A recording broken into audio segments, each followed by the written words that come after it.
रामचंद्र की जय, उमापति महादेव की जय, पवन सुत हनुमान की जय। अर्थ धर्म न काम रुचि, गति न चहौ निर्वाण, जन्म जन्म रति राम पद, यह वरदान नयान। बोल सियावल रामचंद्र की जय। पतित पावन भगवान श्री रामचंद्र जी की अनुकंपा से और उनकी कृपा से ही राम कथा कहने और सुनने का अवसर मिलता है।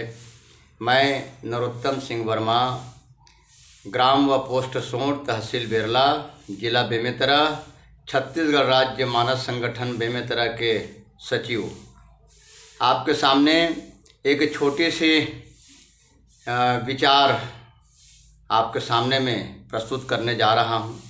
यद्यपि राम की कथा अनंत हैं, उनका विस्तार संभव नहीं है। मैं जिस प्रसंग पर अभी चर्चा करने जा रहा हूँ वो प्रसंग है ब्रह्म राम ते नाम बर बरदायक वरदान, रामचरित शतकोटि मह लिए महेश जिय जान। यद्यपि आप सबको पता है कि भगवान शंकर ने इस रामायण की रचना रचो महेश निज मानस राखा, पाई सु अवसर शिवासन भाषा।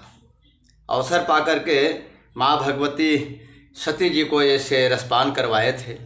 ये वही कथा है जिसे अमर कथा के रूप में एक प्रसिद्धि मिली और इसी राम कथा को आधार मान करके भगवान शंकर निरंतर ही तपोनिष्ठ होते थे और राम कथा को सुन करके बड़ा आनंद और मगन को प्राप्त करते थे। ये समाचार जब देवताओं के, दैत्यों के और महात्माओं के को जब ज्ञात हुआ तो वह सब के सब इसे पाने के लिए भगवान शंकर से निवेदन करने लगे। और भगवान शंकर ने कहा कि भाई इस कथा को मैं किसी एक को नहीं दे सकता, ये कथा सभी के लिए है। देवताओं ने कहा नहीं, ये कथा हमें दो, ऋषियों ने कहा हमें दो और दैत्यों ने कहा हमें दो। भगवान शंकर ने यहाँ पर एक निवेदन किया कि ठीक है, आप लोग जब मानने को तैयार नहीं तो सभी को बराबर बराबर भाग में मैं बांट देता हूँ। इसीलिए शंकर जी महाराज ने इसके 3 भाग किए। यद्यपि रचेऊ रामचरित शतकोटि मह, आप सबको पता है कि भगवान शंकर के इस राम कथा 100 करोड़ श्लोक से निर्मित हुए थे और इनको 3 भाग में बांटना है। भगवान शंकर ने 33 करोड़ 33 लाख 33,300 श्लोक दैत्यों, ऋषि मुनियों और देवताओं को विभाजित कर दिए। इन सबको बांटने के पश्चात एक श्लोक बच गए। अब उसको बांटते नहीं बना, फिर भी उनके लिए झगड़ा होने लगे। शंकर जी महाराज ने कहा कि ये एक श्लोक का राम कथा है, अब इसे बांटूं कैसे। तो वहाँ पर भाव आया कि वो श्लोक 32 अक्षर से निर्मित था। अतः शंकर जी महाराज ने सोचा कि 10-10 अक्षर के एक एक भाग बना करके तीनों में भागित कर दिया और बच गए 2। और ये जो 2 बच गए वही 2 भगवान जो बचे जो 2 अक्षर थे वो एक रा और एक मा, अर्थात राम। और इस राम पवित्र मंत्र है, यह राम बड़ा शक्तिशाली मंत्र है। और इसी नाम के आधार पे यद्यपि भगवान श्री राम ने अपने भक्तों को, बहुत सारे लोगों को जैसे भी हो, सबरी, गिद्ध आदि विभीषण वगैरह को अपनी भक्ति दिया, लेकिन केवल एक प्राणी तर गए थे। लेकिन इस नाम के प्रभाव से अनेक न जाने कितने लोगों को लाभ हुआ। इसलिए ये अमर मंत्र भगवान शंकर ने अपने पास में रख लिए और सबको कह दिया कि इसे मैं किसी को नहीं दूंगा। और उसी रा और म राम नाम को निरंतर जाप करते थे और उनके जाप करते करते अपने आप को बड़ा आनंद के महसूस करते थे। प्रस्तुत प्रसंग है ब्रह्म राम, अर्थात ब्रह्म निर्गुण और सगुण राम। राम नाम अक्षर है और भगवान का एक स्वयं स्वरूप है। तो भगवान के स्वरूप से ज़्यादा कहीं भगवान के नाम का प्रभाव है। और इसलिए नाम का प्रभाव है कि नाम जपत नाम जानेऊ नारद जानेऊ नाम प्रतापू।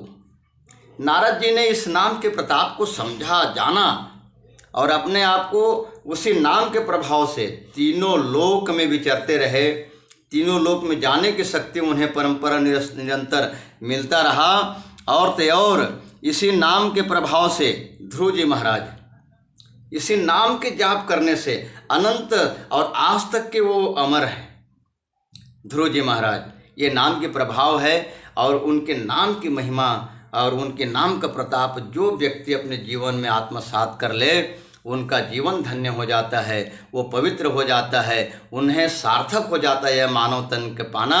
और इसीलिए सभी के सभी ने इस बात को एक ही स्वर में कहा है कि ये मानव तन पाने का लाभ केवल इतना ही है कि वो भक्ति भाव और भगवान के नाम का जाप करके अपने इस तन को मुक्ति मोक्ष के मार्ग तक के पहुंचा सकता है। इसलिए न आप और हम सब बड़भागी हैं जो मानव तन को पाए हैं। और यहाँ पर एक छोटी सी बात मैं आपके बीच में और कह दूं कि भगवान राम समुद्र में के किनारे रास्ता मांग रहे थे और उसी समय भगवान के कोप को भी देख करके समुद्र ने ब्राह्मण के रूप में प्रकट हुए और कनक थाल भर करके भगवान के सामने में आए कि बोले महाराज, इस समुद्र को आप सौंप दोगे, इसमें कोई भारी कोई बात नहीं हुई, लेकिन इस समुद्र में रहने वाले जीवों का क्या होगा। इसलिए आप समुद्र में वानरों को पार करने के लिए सेतु का निर्माण करवा लो और नल और नील को वरदान मिला हुआ है, आप उनका उपयोग कर लो। भगवान के इस समुद्र के इस वचन को सुन करके भगवान ने सेतु बांध करने के लिए सभी को निर्देश कर दिए। यहाँ पर जामवंत जी ने कहा कि बोले महाराज, यहाँ सेतु बांध बनाने की क्या ज़रूरत है।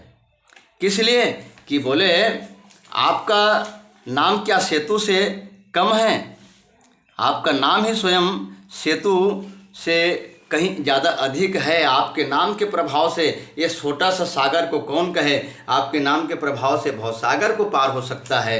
तो ये तो साधारण सा समुद्र है, इसे कौन सी बड़ी बात है। इस प्रकार से जामवंत जी ने भगवान श्री राम जी के सामने कहे थे। और यही नाम का एक प्रभाव यह आया कि अशोक वाटिका में सीता जी ने इसी नाम के प्रभाव से अशोक वाटिका में निरंतर अपने आप को बचा के रखा था। ये नाम की महिमा है, नाम की अनेकों गाथा है, नाम के अनेकों चरित्र है। इसलिए नाम को निरंतर जाप करने से जीवन धन्य होता है। इन्हीं भावनाओं के साथ आप सभी को पुनः आप सभी के श्री चरणों में पुनः सादर नमन करते हुए मैं अपने वाणी को विराम देता हूँ। बोल दे सियावल रामचंद्र की जय, उमापति।